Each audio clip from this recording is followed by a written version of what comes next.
And ideally, when we're exploring the sounds, you would be finding a way to feel your sitting bones under you and sit in a balanced way. And that when you want a little break, a little rest, you would be able to then sit back and rest on the back of something. But if that's not available for the kind of chair you're in, you can also lean forwards and just rest your elbows on your knees and relax in a chair in that way as well. And you're always welcome to get up and move about, and you're always welcome to lie down. So just start by settling as comfortably as you can onto your sitting bones. Close your eyes and begin to listen to what you can hear in your space. Now you may find that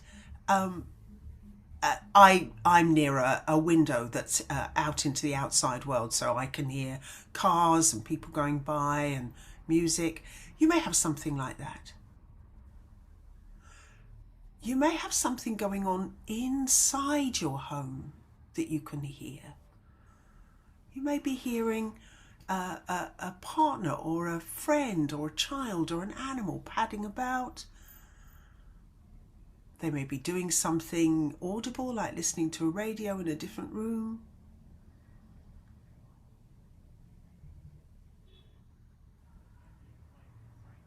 And let your attention come in a little more to your own sense of yourself in the space. So you're not just listening to the room, but listening to yourself in the room. I have an unproven theory that we can, when we're in our own home and we know the quality of resonance in a space, that we can kind of hear which room we're in. I think our lounge, our front room as it's sometimes called, probably sounds different even when there's no sounds to hear. The shape of it, the quality of the furnishings, the hardness of the walls, how much curtaining or carpeting there is, means that you can probably hear that you're in the room you're in. And that's something to play with, I think, after this lesson. You can try it out. Moving around your home, closing your eyes and thinking, I can tell I'm in the hall, or I can't really tell I'm in the bathroom. And now come inwards with your attention even more and begin to focus on the sounds of your own breath. Notice the air coming in your nose, out your nose. And if you have a bit of a tendency to breathe through your mouth, do intentionally close your lips so that you're breathing through your nose. What do you hear?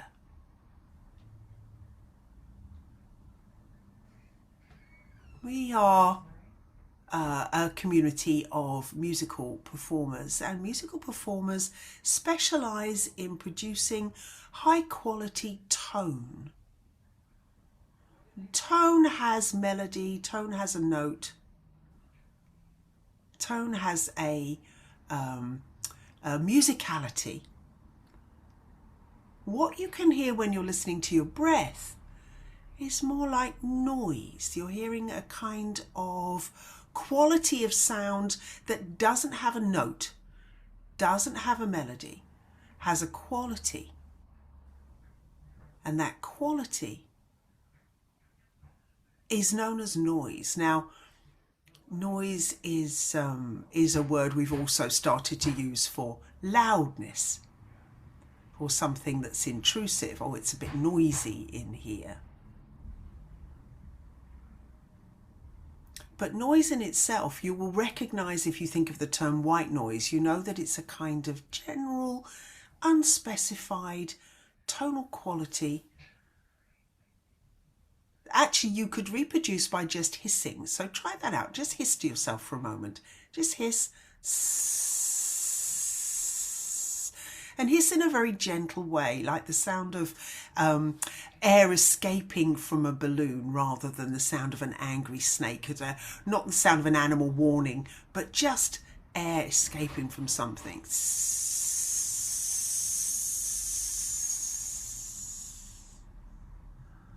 And then leave that, close your mouth again and go back to listening to your breath. And notice what's similar, that the sound of air in motion. When we're hissing, it's under pressure. Here it's not under so much pressure, but it is coming in and out of your nose. Notice that you can, with very little muscular effort, increase the volume of your breath. Just let yourself breathe a little more loudly through your nose. Sort of the quality of a mild sigh, maybe.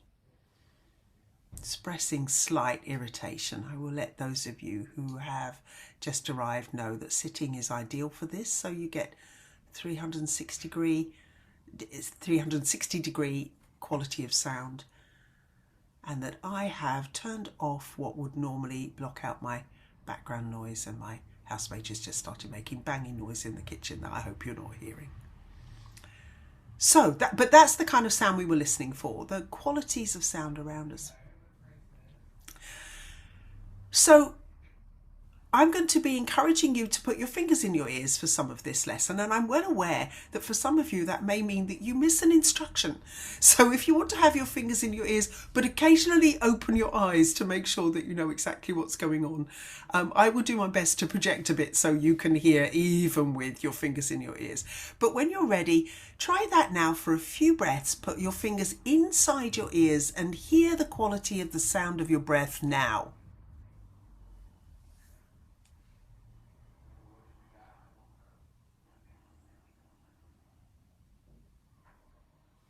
What's louder, out breath or in breath? Do you hear a difference? Often there is.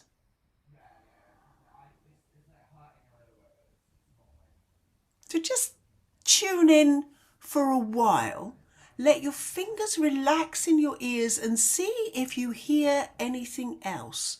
Not just the breath, but other internal sounds. It's going to be very subtle.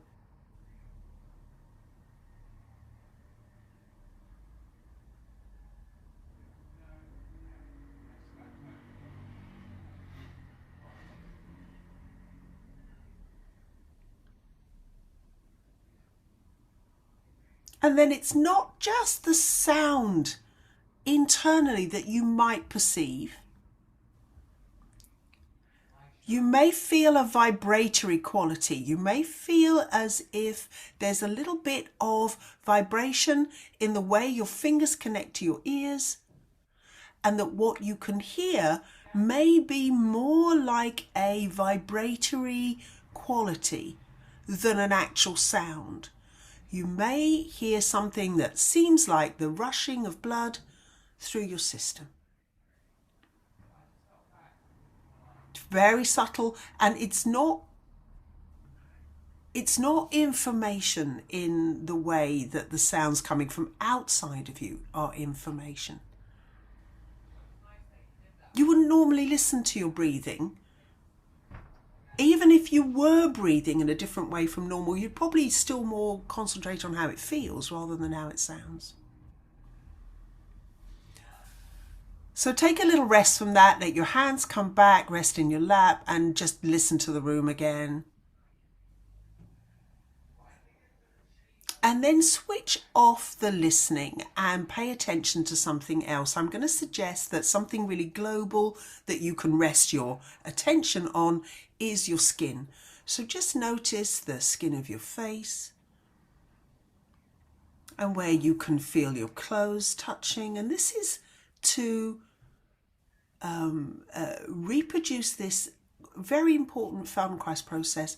When we focus, that intensity is valuable only up to a point, and then we need a break. How do we give ourselves a break from listening? Listening is an intense focus on what you're hearing, but hearing goes on all the time. So how do you rest that? By putting your attention elsewhere. Feel the weight of yourself on your sitting bones. Feel your feet on the floor. If you're in a chair you can sit back in, then let yourself really relax and feel the back of the chair against your back.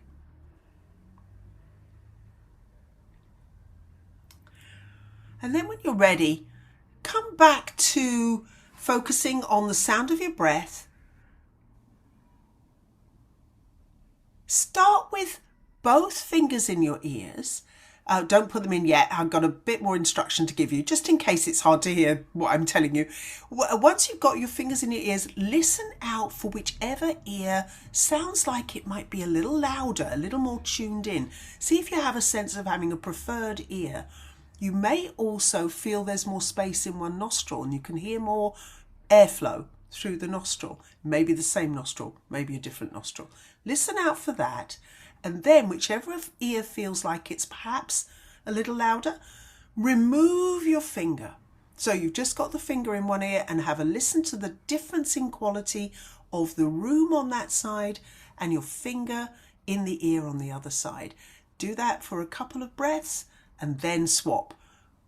Go back the other way around. I'll describe that again for anyone who might find it a little confusing. So we've got start with both fingers, listen for a preferred quality, a sound that's different on one side, and then whichever side feels more vibrant, to open out that side to the room for a few breaths, then swap. So you swap fingers and you put your finger into the more apparently vibrant ear and open up the other side. Listen for a few breaths. Both fingers back for a moment and then remove both fingers and just listen to the room.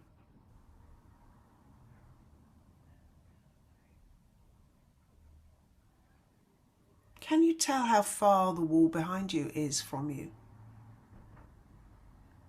That won't be so easy if you're in a chair that's got a high back. You'll hear the chair. Do you have a sense of how high your ceiling is?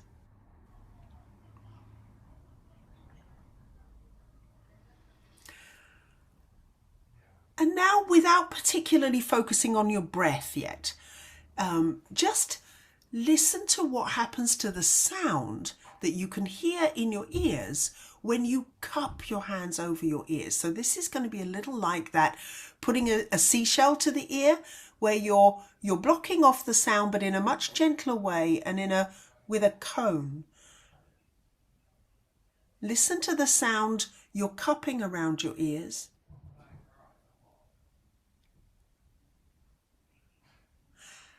Now we will be making our ears bigger, but this is hands over ears, but in a way that is different from fingers in ears. So you're not leaving a space for the sound of the room to come in. You are blocking the sound of the room out, but it's different now because you can hear the space around your ears. Notice that change in quality from having your fingers in your ears.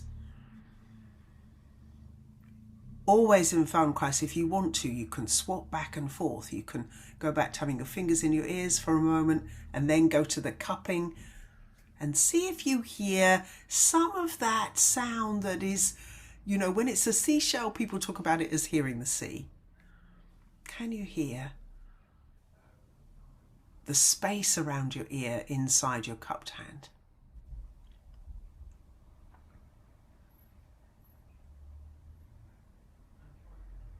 And now I think we could do with a sound that's a little louder than breath, just to give us something more to listen to.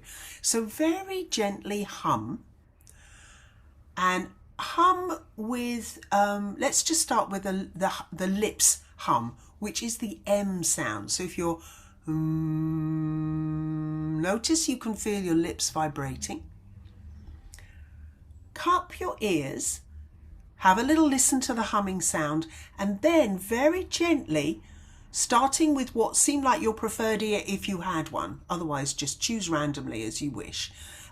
Begin to move one of your hands away from your ear and listen to the changing quality as the hand moves away and comes back, and then try it on the other side, all with a gentle hum. And I would hum in your easy speaking range. I wouldn't go for very high or very low. Pick something very neutral. See what changes in the sound as you move your hand away on one side and then bring it back. You may find a very interesting place to play. There may be a place where if your hand is closer and closer, the sound changes a lot, and then the further away it is, maybe there's not so much effect on the sound you can hear.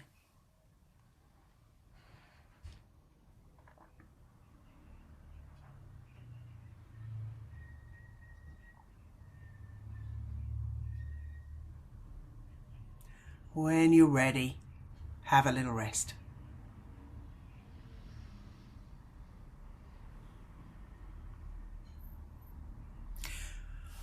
So I'm going to suggest a hum that is, depending on your native language, yeah? Either going to be quite familiar, or you may not think of it as a hum at all. And it's the sound at the end of sing.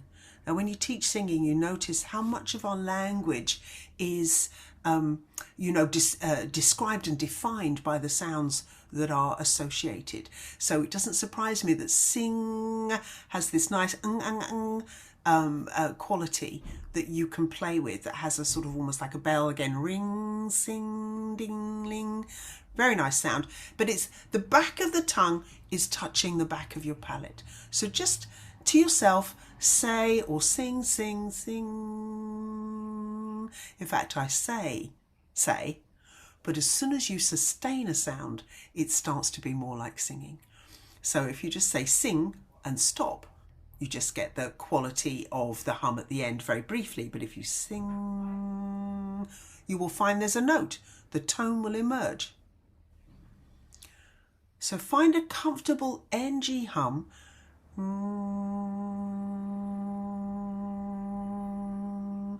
And then channel your inner pussycat and turn it into a meow-like sound that begins with nya.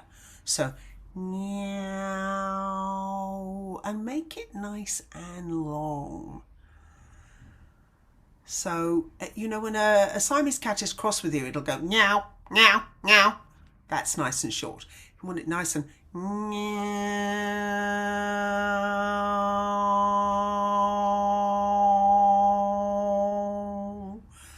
And as you extend that, your tongue is changing the shape inside your mouth and moving through several vowel sounds. And as that happens, it changes the overtones. And the overtones are not terribly obvious in normal speech or singing unless someone has intentionally emphasizing them. But if you tune your ears into the sounds you hear coming from your mouth, so let your ears focus in on your mouth, you may find that what you can hear is both a straight note, don't change the note, stick to the same note, but as the vowels change, there'll be the potential to hear a high-pitched sound. If you've never tuned into it before, it can feel obscure. Might take a while to play with this and detect it. If you've played with overtones before, it may be easy for you. Or if you've already worked with an instrument where guitarists use beautiful harmonic sounds, there are the same sort of quality as this. So very high in pitch, very light, and changing note as you go through the yow sound. Have a little listen and I'll shut up so you can listen properly.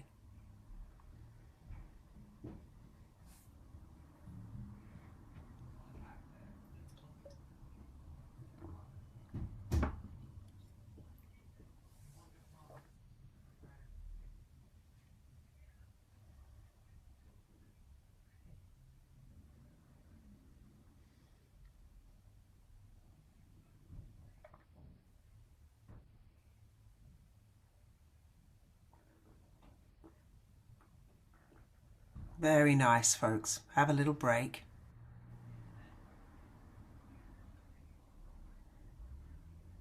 So beginning with the NG,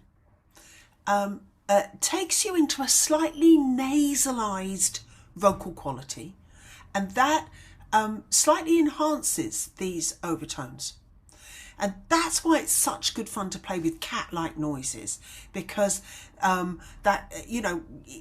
cats don't really have the same kind of throat that we have. They can't. We say meow, but that's not the sound we're hearing. We're hearing meow. We're hearing that kind of quality, and that. The more it's a little bit in your nose, the more easy it is to hear these strange higher notes floating around the main note that we're actually singing. There are other words for these. The main sound is called the fundamental, and people will call singing this way, some people develop it as a skill, polyphonic.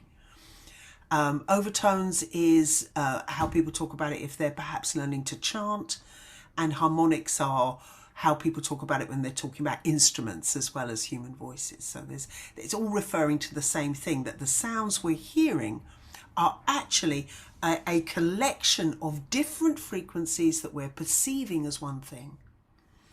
And there's something very effective from a self-soothing point of view of making the sounds that we're hearing more complex, and we'll come back to that before the end of the half hour.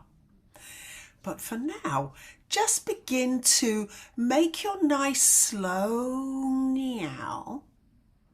If you want to try a slightly different note, I wouldn't go too high or too low, but if you want to change from the one you've been playing with and play with another one, stay on the same note, because that makes the overtones easier to perceive. But this time, start with listening to the room, and then bring your ears into the cupped quality. Listen to a couple of meows with your hands like this, and then just gently begin to open them out so that you're making your ears bigger and wider. And notice that the sound changes according to the angle of your hands. Make a nice big ear shape and go between cupped and opening out.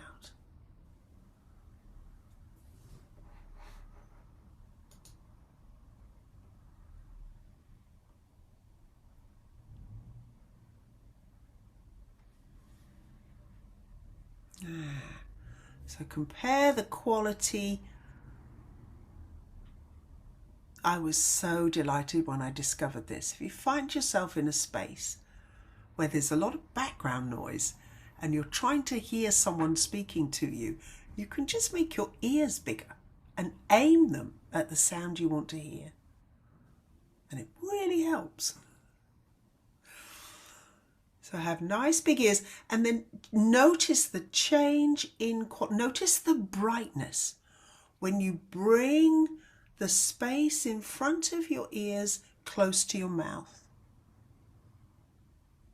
There you go. And keep bringing in and in and in, and see what the difference is until you cup your ears. Now the sound changes again.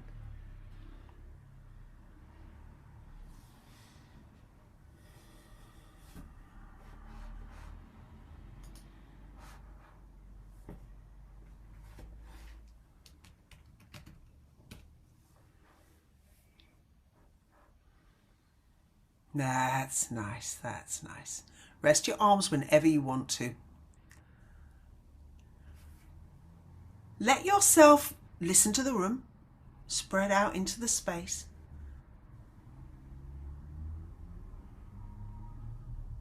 Do you feel like you're in the middle of the room? Is the sound quality different if you're in a different part of this room? Do you know, does it change when you're in the corners from when you're in the middle? Might it be different if you were on the floor instead of sitting, or different if you're standing? And then to just let your listening switch off for a moment, tune into your skin the surfaces you can feel. Can you feel the air on your face and your hands and the different quality for the skin that's open to the air and your skin that's inside your clothing? Can you feel, we've been listening to the breath, but you feel how your breath moves you as well, that you've got a softly expanding and contracting process happening.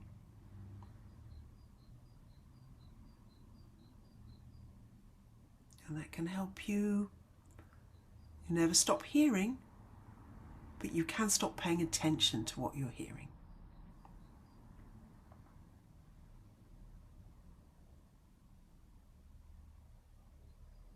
So I want to share with you very quickly in the remaining time how valuable it is to do something like this.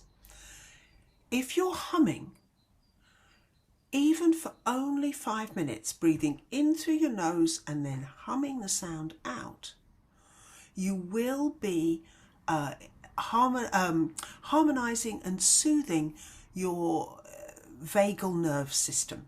So the vagal nerve system is the one that takes you into a more energetic, lively state when you need to be active, but allows you to soften and calm yourself when that's okay, and then you digest better and you heal better in that state. Many of us, our lives are too exciting and we are in a very highly stimulated state a lot of the time.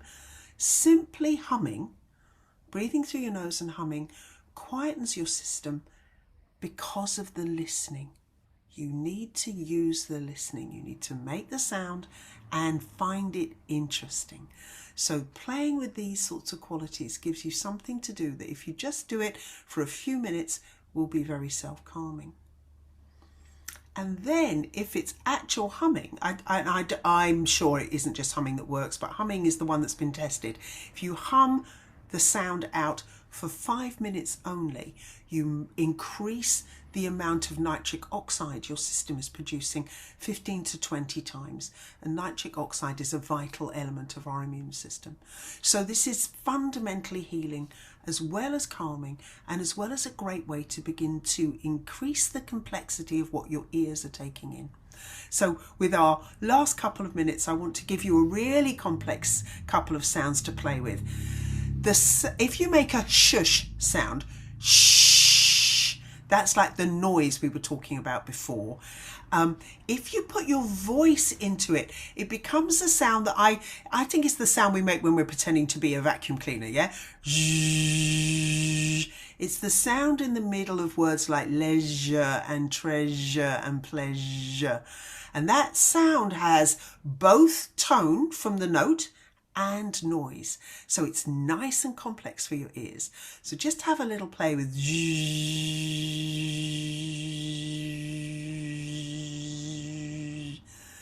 and notice that you can begin by moving your lips around to change the quality of the sound. Like it was blowing through something, yeah? Like it was wind coming through the trees and taking on different qualities as the trees move in the wind. You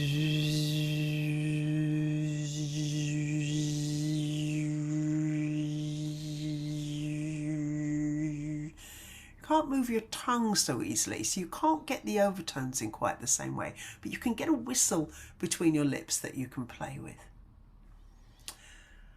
And then I'll give you one more soothing sound, and I mentioned this sort of onomatopoeic nature of our language. It's so interesting that the sound voice, the word voice, begins with this V sound, and V is another nice sound to sustain. So let's just go out with making a nice easy V, and whichever thing you're curious about, you can put your fingers in both ears, you can put your finger in one ear, you can change the oral quality by bringing your hands in and out in the cupping shape, and just have a little listen to your V.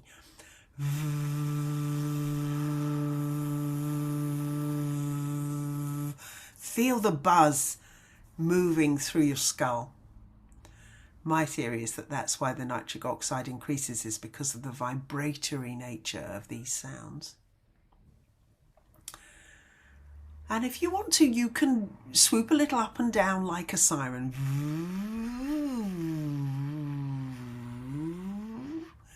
and have a little play. And I'll leave you playing with that. I hope you had fun. It's very nice to play with these sounds in standing as well. And of course you can do them lying down. There's no reason not to. It's just for a half hour, it's nice to have this space. And Anita is saying, it's so lovely that you joined us today. There's still a few more days to go. So do join us again tomorrow, Monday, and I think Tuesday. Okay, have a lovely Saturday. Thank you for joining me.